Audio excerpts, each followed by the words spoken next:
Hey guys, NCS Fan 001 here, welcoming you to another one of those weekly trophy list update videos. Today's date is May 4th, 2020, so may the 4th be with you and enjoy your Baby Yoda Chicky Nuggies or whatever you were doing today in your quarantine.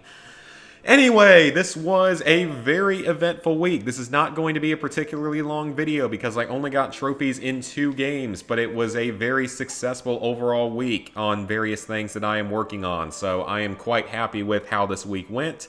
Now, it was kind of funny because I did Black Ops 1 handgun only as my challenge run this past weekend, and it went colossally wrong. Like every turn of the way. I suggest you guys go check out those streams, and of course there will eventually be an edited video of it. So the next one will be World at War, but we'll talk more about streams later on. Anyway, this week, this will have covered April 27th, really through today, May 4th, because I'm recording this Monday afternoon because I didn't have time to record it on Sunday or Monday morning because I was working on other games. But this has been a very productive week, as you can see. Look at Call of Duty Ghosts PS4 up there, sitting so close to 100%, but we'll be talking about that second. First up, Fallout 76 Wastelanders DLC. So, in the past week, I earned 3 trophies. I earned Buried Treasure, which is earned for completing the Raider quest line. Nothing too difficult there. It's pretty easy, and I gotta admit, they did the Raider quest, or just the whole Raider stuff in general in this game. I think they did the Raiders better in this game than they did in Fallout 4. Just because, you know, they gave you a reason to be somewhat supportive of them. Because these were kind of a different set of Raiders. They seem more like normal survivors. Perhaps a little bit more brutal, but definitely not quite like the traditional Raiders of old, or like the Blood Eagles that are the new sort of main antagonist faction in this DLC. So this is not difficult at all. Like, you'll get that, like I've talked about before, you get this one and this one just by speaking with the Overseer and completing the Wayward quest line, which is basically the new tutorial. So those are both pretty much unmissable story stuff, and this one will be earned automatically by completing the Raider quest line. This is for the Settlers, and I'm currently working on leveling up a second character. I'm like level 11 or 12, so I'm slowly working my way up there for this trophy. Then these two are the Companions. We've already talked about those. They're pretty easy. They're just kind of time-consuming and boring. The Ally trophies. Oh boy, do I have something to say about these. The good news is that Crater potentially has a couple of exploits that can be used with dialogue at a couple points during the game, as well as after you have completed it and when you're working on a certain daily quest. So it might actually be possible to boost this up really, really quickly, though I haven't been able to get it to work myself, although I've only tried it once, so that's that. And I might try the other method during my second playthrough, because I'll still play the first couple of Raider quests, because you only have to beat like 2 of the Raider quests to be able to do it. But you have to get up 7 ranks. And I want to say it takes 6 or 7, or no, I don't know where I was going with that. It's like, I think I read that it's like 12 to 14,000 reputation points to get up there, and it takes forever. We're just going to settle it with that. It takes absolutely forever. Because the only reliable way to raise your status with a faction is to complete their quest lines. And even doing that, you're probably just barely going to be friendly by the time you finish, and there's another rank after friendly, and then you have to get through allies, so it's awful. And the only other way you can really raise it is through daily quests, but daily quests, you only get 1 per day, and you can't server hop for them, so you can only do each daily quest once a day, and each faction only offers 1, and you can only get a little bit of reputation from each. So, I don't know why Bethesda had to put these in. They're not glitched, they're just ridiculously, stupidly time-consuming. And I don't understand why Bethesda had to put both of these in, or, you know, why they make it take so long. I mean, you made a solid enough DLC. It's definitely an improvement over the main game, which obviously isn't saying much, but come on, why would you put in something like this? It's so stupid. Anyway, though, then you have the gold bullion trophies. Now, the 300 you will most likely get naturally upon completion of the final mission of the DLC, which is, it's a different name than the All That Glitters or Buried Treasure. It's a different name. It's like a final quest that you do inside of Vault 79 to gain access to the gold. So the 1500 gold bullion, though, is, you would think it would be a grind, although to be fair, if you were going for this legitimately, you would easily unlock it by the time you finish these trophies, or even one of these trophies, because you get 3 treasury bonds worth a total of 30 gold for each daily quest you do. So if you do both of them each day, that's 60 a day, so it's only going to take you, it's only going to take you 50 of those total daily quests, so 25 days, which would probably take just as long to get these. But the 1500 can actually be cheesed in a pretty funny way that I was wondering would work. What you can do is go to one of the gold bullion machines and trade in your treasury bonds. I suggest having at least 5 to make it go much faster, but you can have as few as 1 and still do it, though it'll take a lot longer. And then just trade it in, and then immediately re-buy all of your treasury bonds from the machine, and you'll get them back for the same cost of gold, and just repeat that process over and over again until you have ended up with 1500 total gold bullion. You do not have to have 1500 in your inventory at once. So, very easy way to make that one go a lot faster, even though you would most likely get it naturally while going for the ally trophies. Again, I am not happy with that idea for those trophies. It's just ridiculous how much time it takes. So, I mean, this DLC is easy. I will say that. This DLC is noticeably easier than the main game. But it takes way too long. It's way too time-consuming, way too grindy, way too boring after you beat the story. So, I'm not a fan of that aspect, but at least it's easy. It's, again, much easier than the main game. So, at least there's that, and hopefully it's the only DLC trophies that we ever get for Fallout 76, though I wouldn't guarantee that, because I know they have plans for future expansion stuff, even though I don't know if there will be anything as big as Wastelanders. So the big game I've been working on all this week, or all this past week, that took up most of my time, and took up many, many hours, but thankfully was not spent in vain like with some games. Call of Duty Ghosts. We are almost at 100%. So we'll talk about Onslaught last because I'm still missing a trophy. So Devastation, this is Mayday. This is the easiest of the 4 maps. You get 3 trophies just for completing the map your first time. You have to kill the Kraken, which is the final boss, while using a relic, but that's not particularly hard, especially if you're the only one using a relic. But if you have a team, because I did all of these trophies in a group of 3 people, me and 2 other people, and we didn't have much trouble with most of the trophies. Like, I want to say we got through Mayday first try for each of these trophies for completing all challenges, and then first try for running through a relic when each of us had 1 relic on. So Mayday is actually, though, a fairly easy map because you get access to the better version of the Venom X, and you also have, like, the Tesla traps and stuff that make it a lot easier. So it's really actually a fairly easy map overall that takes around 5 to 6 hours. You have intel, of which there are, I think, 5 that are in set locations, and around 4 to 5 that spawn randomly in search boxes. But you can just farm those by playing the first area of the game and resetting after you get one, or even if you don't get one. The cedar turrets are the red plants that come up and try to shoot you. They kind of look like plants. They shoot the spores at you. They're very, very dangerous, so there's a good chance you'll get this one naturally while beating the map, unless you're really good at killing the cedars themselves. Use a Hypno Trap to turn a Rhino friendly. You just have to build a Hypno Trap and then use it on a Rhino. That's pretty easy. Now, the extra XP challenges, I did these a long time ago because they actually require you to play the multiplayer. Now, I believe you can get them in Safeguard, thankfully, because if you couldn't, they would be impossible at this point, and they would have been impossible a few years ago. You have to go into the 4 DLC maps in the online multiplayer for this DLC, and this is the same for all the DLCs. You have to go in and you have to find a hidden egg somewhere in it, shoot it, and once you've shot the egg in all 4 maps, then you go in and complete 1 hive in this DLC. So it's not difficult, but you do have to know it's there, and I would suggest getting that done sooner rather than later.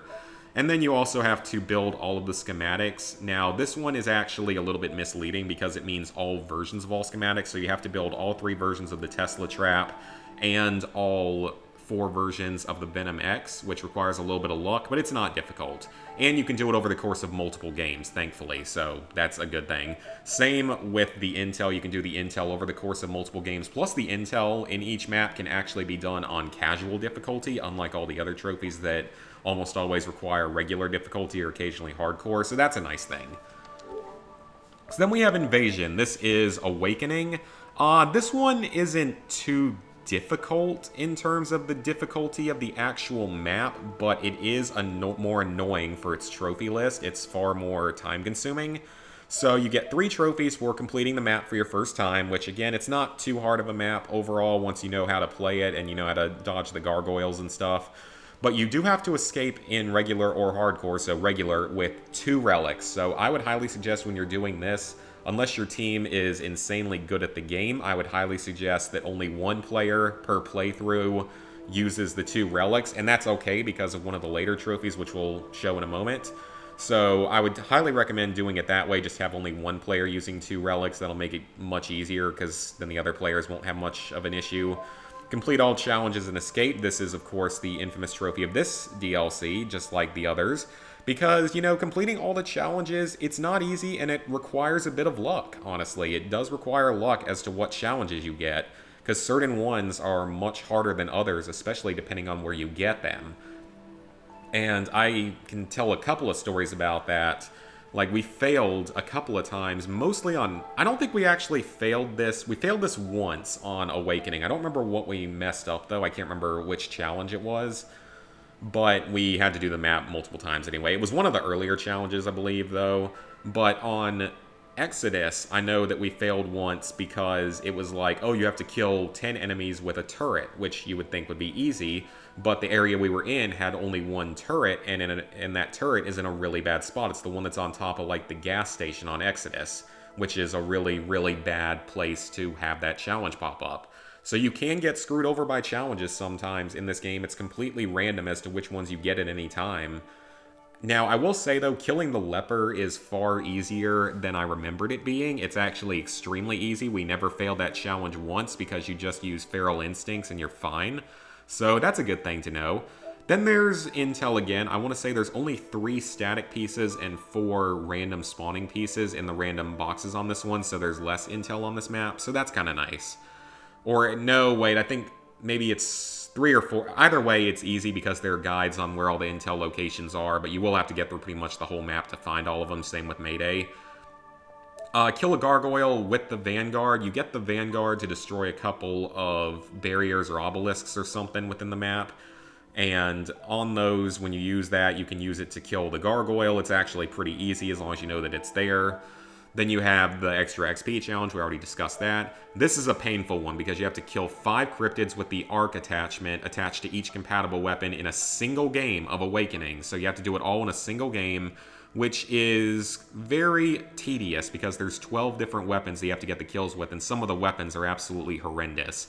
Plus, you have to do this while still making sure not to let the drill, or the scanner in this case, fail. So yeah, that's always fun. I mean, each of us, I think, got it like first or second try, but it wasn't the easiest thing in the world.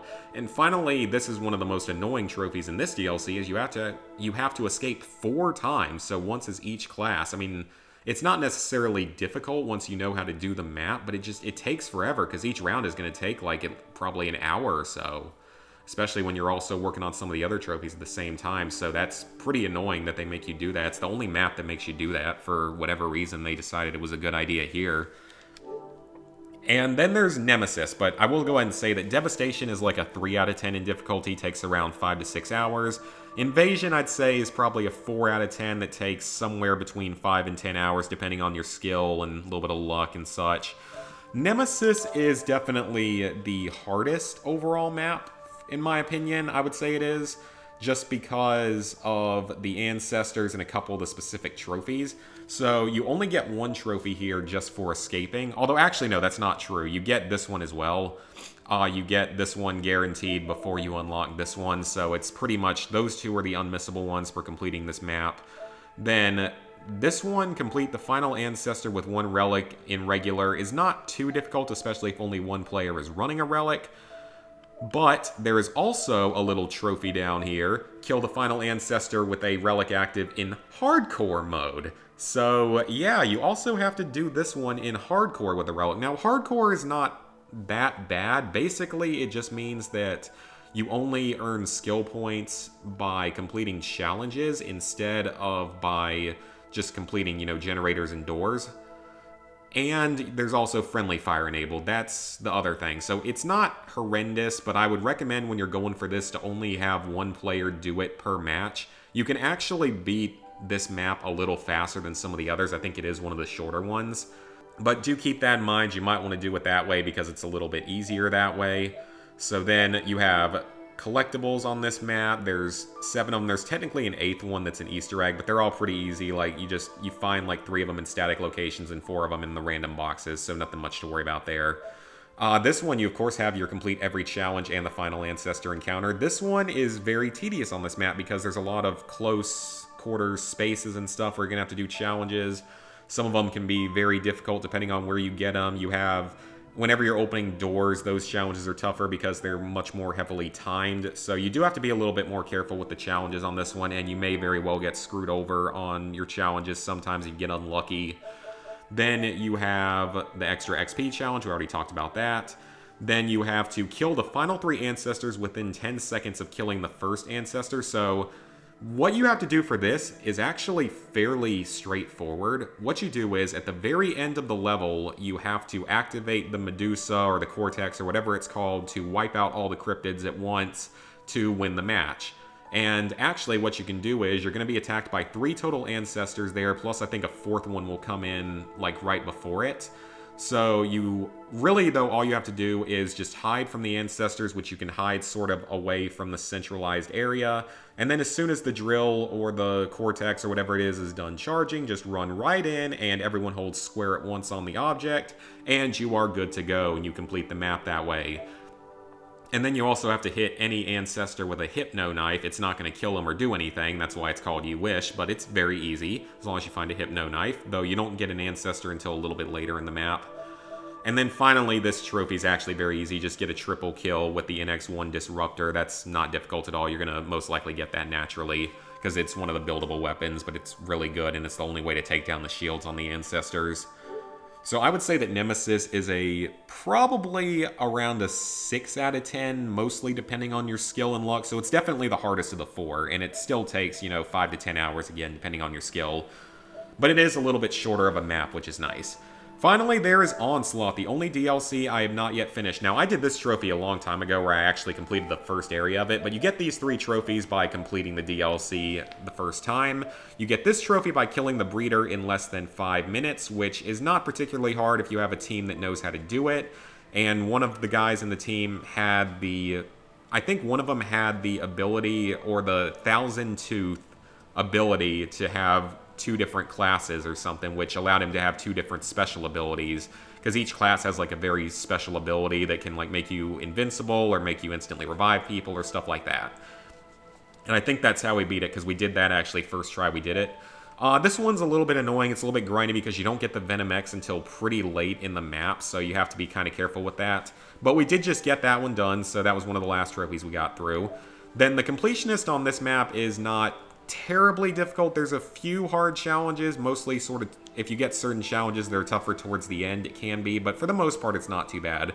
Once again, the completionist trophies really heavily just come down to luck and getting, good, fair challenges at the right times, because you can play perfectly and then just get screwed over by a bad challenge at the last second or something. Then you have to do this one, which is using a relic to escape. That's pretty typical, especially if only one player is using it, but each player can have 1 relic and be fine. When it comes to the relics, it kind of comes down to what you want to do. Weapon Specialist with the do less damage is a good combination. And then the slower movement is really kind of good for any class. So I would say one of those 2 is probably your best option. Kill 5 phantoms in a game. That's basically unmissable, in all honesty. Just don't really worry about that. They're the really annoying guys that can like phase in and out of reality. This one you have to kill a rhino using only a pistol. This is not particularly hard, but it's a little bit easier to do solo so that you don't accidentally have other people shooting the rhino, but it's still not too difficult. And then, of course, the extra XP challenge. I already talked about that. No need to cover it again. This is the only trophy I'm missing, the intel. This map has 13 intel, so more than any of the other maps. There are 5 in set locations and 8 that are random. I'm still missing 2 of the random ones, so I wouldn't have quite been done with it yet. But we almost got the final piece is in the final battle, and we didn't pick it up the first time we played through it. But of course, this time we were doing fine. We were, on the last hive in the game. And then this asshole just has to join in randomly that none of us, he joined us multiple times and no one wanted him there, but it doesn't let you kick him or anything. And that instantly makes the game way harder, especially when they don't know what they're doing and don't coordinate with you or don't speak with you. So yeah, thanks Doucher. That was real helpful. You just wasted a bunch of our time. So now I'm going to have to play through the map again, which I can thankfully play through it on casual to get to the final battle and get the last item and stuff like that. So I would have at least gotten the hardest part of that done, but of course the guy had to join with one of his friends, so of course it was instantly 4-player, and then the other friend instantly left, so yeah, screwed us over. That was a pleasant experience there. But anyway, thankfully, I'm almost done with COD Ghosts. By the next trophy update, I will be done with Call of Duty Ghosts, so that's a good thing. And this is, of course, the PS4 version. I wanted to get started on the PS3 version, only to find out I don't know where my PS3 copy is. I think it's back home, and I must have left it there when I moved. So that's my assumption, so I need to find it so I can actually start playing. I mean, I know it wouldn't be that expensive to buy one, but I'd rather not have to waste money to go buy one. But anyway, it's not actually as hard of 100% as I predicted it would be. I would say it's actually probably easier than Black Ops 2 to 100%, just because of, Buried in Origins being really, really difficult, especially if you don't have a good team that knows exactly what to do. So I would say that this one actually wasn't as hard as expected to 100%, because the first map, the Onslaught map, that DLC is like a 4 to a 5 out of 10, I would say. I would say probably like 4 out of 10 is fair enough. The challenges can be a little bit tough compared to Invasion, but still not really that hard. So, with that, level 73, 73% of 73, 18,303 total trophies, 436 platinums, 2,490 golds, 4,810 silvers, 10,567 bronzes. So plans for the upcoming week. We're going to be getting done with Call of Duty Ghosts PS4, no doubt. I might actually, hopefully we'll finish that on Monday. If not, I'll finish it on Tuesday. And then I will play more Fallout 76, continue grinding out daily quests, which sucks, of course, until, I don't know why they couldn't have put in some better way to do it, but no, they have to put in something that's going to make it take, 50 plus hours to get through an easy DLC with, 10 hours of actual content in it. So that's just how miserable it is. But anyway, that's that, and then otherwise I'll just, work on whatever I feel like. I don't really have a set schedule for this week because I don't really know exactly what I want to work on. Probably get a platinum in there somewhere. I really need to do Sims 4 because that one's taking up some hard drive space. I'm going to go do Conan Exiles. That's probably what I'm going to do because it has one online trophy, but all the rest of it can be done with the admin panel, and it takes like an hour to do. So I really need to go do that just to get it off my hard drive because it's like 90 gigs or something ridiculous like that. Now that it's stopped doing updates, I feel safer playing it. So, one other note, though, as we go into this coming week, is that I'm going to be going home for Mother's Day. Obviously, you should be too if you're living away from your parents and your mother. So, I'll be going home for Mother's Day this coming weekend, and I will be gone for probably like a week. Now, I'll have my PS4 with me, but as we all know, my internet at home absolutely sucks most of the time. So, unfortunately, I won't be able to stream while I'm gone, that's for sure. And then I don't really know what I will be able to upload during that time period, so we'll have to see. I hope I'll be able to upload some stuff, but I can't guarantee it just because the internet's so bad. So we'll see what happens. I will try to get a trophy update out the next week, but I can't guarantee anything's going to be out on time for the next week and a half. Starting on Thursday, most likely it'll be first day where I don't know when things are going to go. But yeah, that's going to be it for this video. I actually managed to drag this one out a long time, so hope you guys enjoyed the update. Hope you're staying safe as we start to finally reopen everything. And see you guys this week and next week for more videos.